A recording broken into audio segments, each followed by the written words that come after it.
Happy Saturday afternoon. Ouch. Justin's come back up from the oil field here. Have some time off, and we had him bring the flatbed with him. Load up some crushed cars. Soft tire there. Nope. Bent up mud flat right enough. Nope, broken. Fix that. But you get when we took this load on,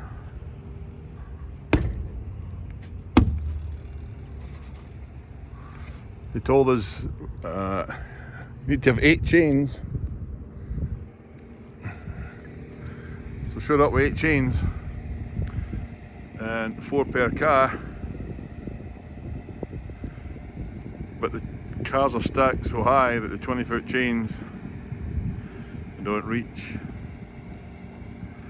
So we did the next best thing and put chains on some of it, and then at the back here you put 3 straps. And going through one weigh station in Colorado said, yep, you're alright. Next one pulled them in and said, no, you need to redo it all, and the chains have to go over the car, right, apparently. And this is okay to use a strap there, make a little loop with the chain and use a strap and ratchet it down. Get a little nick there on that one. Need to throw that one away.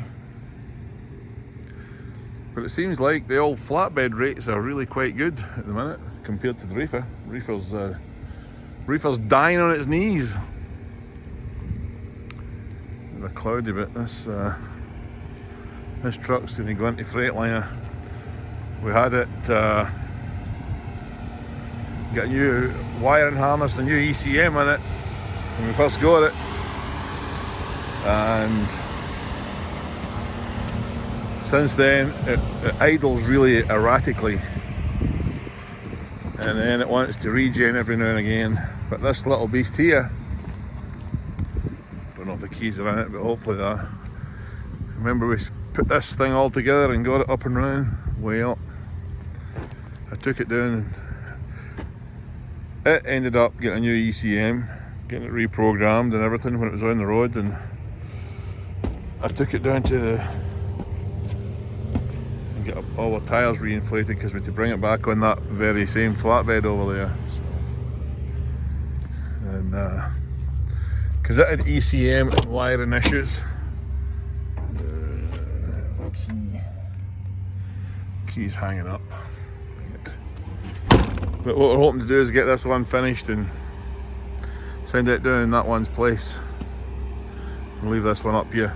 Freightliner's rates, FYI, in Texas are $220 an hour. Eh? Good if you can get it. And up here, because we bought a bunch of trucks from them, they're charging us $120 an hour. So it's a massive amount of money that you can save. Anyhow, let's see how our old yellow thing's looking. Just so much freaking junk around here. The old blue beast there. If anybody wants that for a glider kit, they can have it. That'll be easy to deal with. And we've got this lady here that we really need to finish off and put back in the road. The canal's starting to fill up.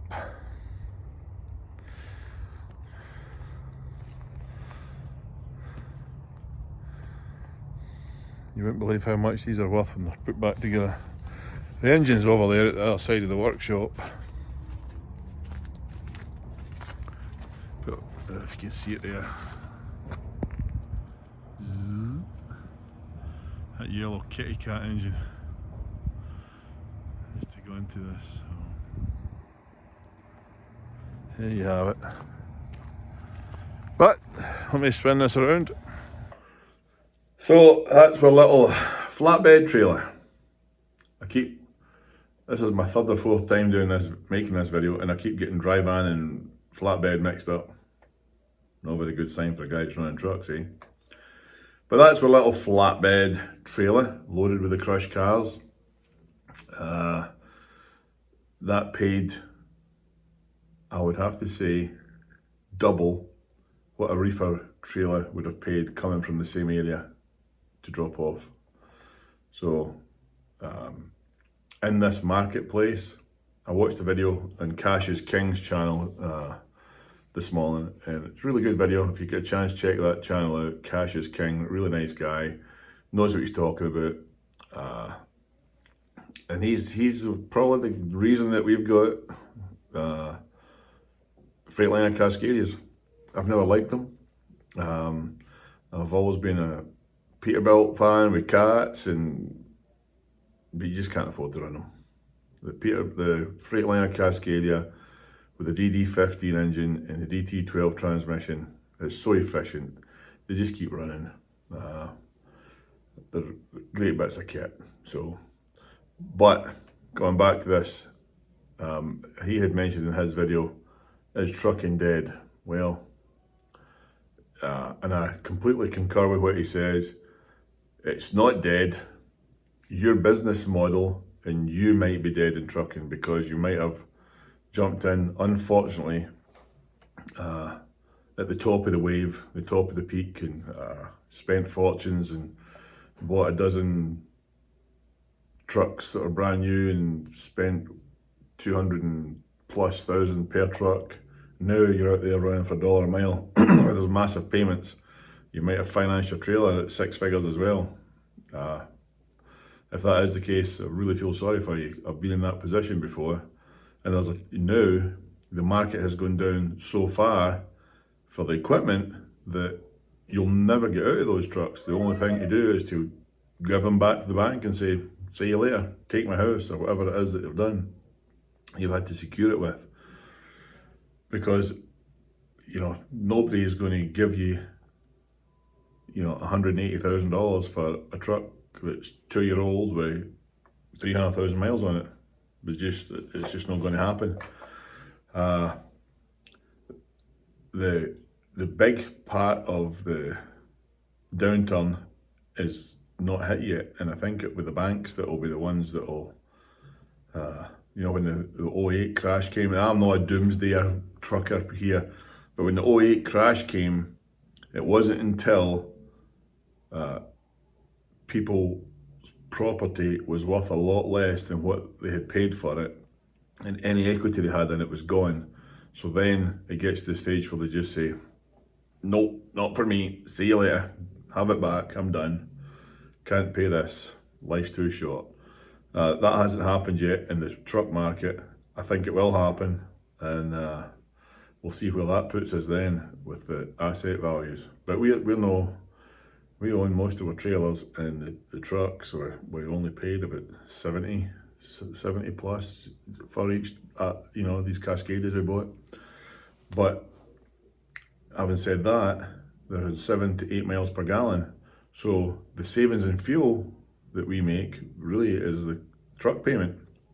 So I'm really glad that we managed to make that move out of the constantly breaking down leased pack cars that we had with high miles on them, and get into these Freightliner Cascadias that seem to be, touch wood, they don't really break down much. They're very fuel efficient, drivers like them, and they make life a lot less stressful.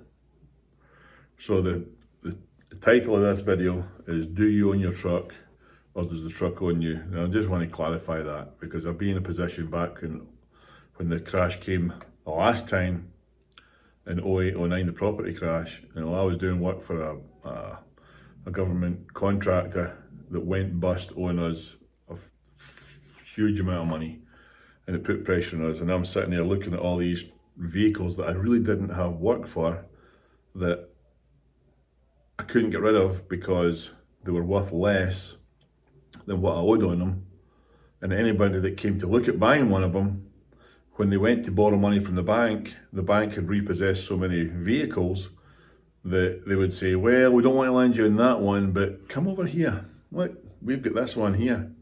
We'll do that one there. Give us the first payment and take it away, because they had so many repossessed vehicles. So that might come down the track towards us. But when I say who owns the truck, I don't mean the bank or do you own it. It's always great if you own it, and it's okay if you don't and you do make payments to the bank. But at that time, I didn't have, I did own the trucks up until that happened. And then when the market flipped on me, sorry, the buses, when the market flipped on me and I didn't have the revenue coming in, I had the loss, but I lost the work as well. I didn't have the revenue coming in to make those payments on those buses. That's when the bus says to you, hey, you only thought you owned me. I now own you. Go find the money and pay for me.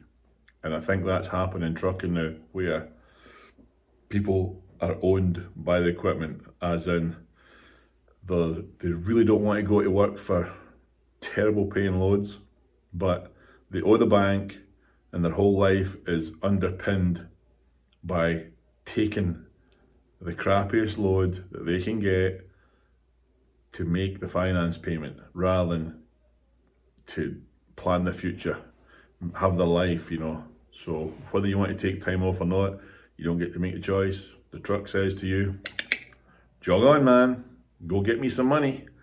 I know that load only pays $1.50 a mile, but if you can get that dropped off by Thursday, get it factored and in the bank by Friday, you'll be able to get that payment made. And that's when the vehicle or the asset owns you. You just don't own it. The way out of it, if you're upside down in a $2,500 truck and you run at $1 a mile and your finance payments are $5-6 grand a month, and you know, I don't know that the truck would be that much, but if you're trucking, if you got a truck and a trailer, don't forget you've got to have the two of them. Very difficult to make it. You know, if you're having to come up with $1,500 a week for your truck and your trailer, up towards $2 grand for your truck and your trailer, playing your insurance on top of that, and you're going to run at $1 a mile. You might make it if you're putting in sweat equity and riding it out that way. But I see this as it's going to be a race to the bottom. Who survives? Who can last out the longest? Wait to see this. I'll probably regret making this video in the next year's time or whatever, thinking, I wish I'd known. I wished I had known and get out of that, because it's taken us down. But it seems like if you can't move quickly and make changes, you're going to be on a sticky wicket, as they say. Because if you've got, so dry van for instance, we've got a dry van, it's only a rental one, it was really cheap, I'll just tell you the figures, it was $500 a month for this dry van. We inherited it from a guy that come to work with us when you couldn't get a reefer and they were mega money to get them.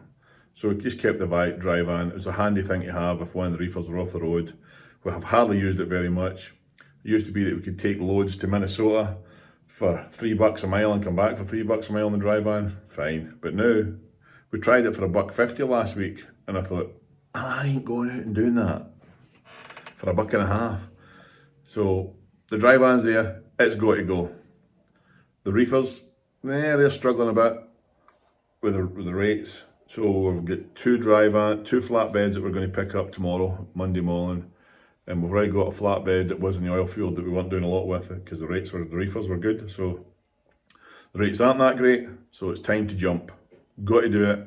If you're not flexible and fluid, if you like, to be able to make some changes, and you keep doing the same thing, losing money, you might as well just pack it in now, because it'll not work. You gotta make changes. So we've put some more in the oil field. and we've got these flatbeds, and I'm hoping, and we've changed how we're buying our fuel, our insurance. I don't know if you're aware of this, but you can split your insurance. There's 3 parts to it. There's cargo for one, there's liability, and there's physical damage. Our insurance jumped huge this year. It was a lot of money. So this year we just switched over and split them. So the liability is with the original company that's got our filings in place and all that, and we switched our physical damage and our cargo insurance to another carrier, and we saved ourselves just by doing that. It was well into 6 figures, and that you have to do that stuff. You have to be ducking and diving, moving. If you just stand there and keep doing the same thing and don't make the changes or make the cuts or start going to the Maverick gas station, if you're an owner driver, one truck, start fueling up at the cheapest places you can get your fuel. Switch your truck off, if you're hauling spuds out of here, every truck that goes out of here, so start, stop. It's not running continuous, unless they're going through Wyoming and it's dead of winter and there's a chance that it won't start again. But that's what we do. Hopefully it works. Is there guarantees? No. But if we do go down and we don't make it, it won't be because we've just done the same thing over and over and over. Tyres is another thing that we're looking hard at making some changes in our tyre situation. The oil field there, we've got some older trucks down there that are paid. They sure take a lot of maintenance money though. And we switched carriers down there to a better carrier with a better trailer deal. And you just have to be moving, and the mentality of, well, I just go every week and go to here and pick up and come back. Well, if you own your truck and trailer, that's all right, probably. But if you've got, any inefficiencies in your business, you really need to get them cut out, chopped up and gone, or else you'll be cut up and chopped up and gone. I've been through it before with the buses, and I'm not going through it again. And we're doing everything we can to try and cut our overhead and increase the money coming in the front door. I remember I had a farmer once tell me that farming's great. The amount of money, you just open the big front doors, the money comes flying in through the front doors.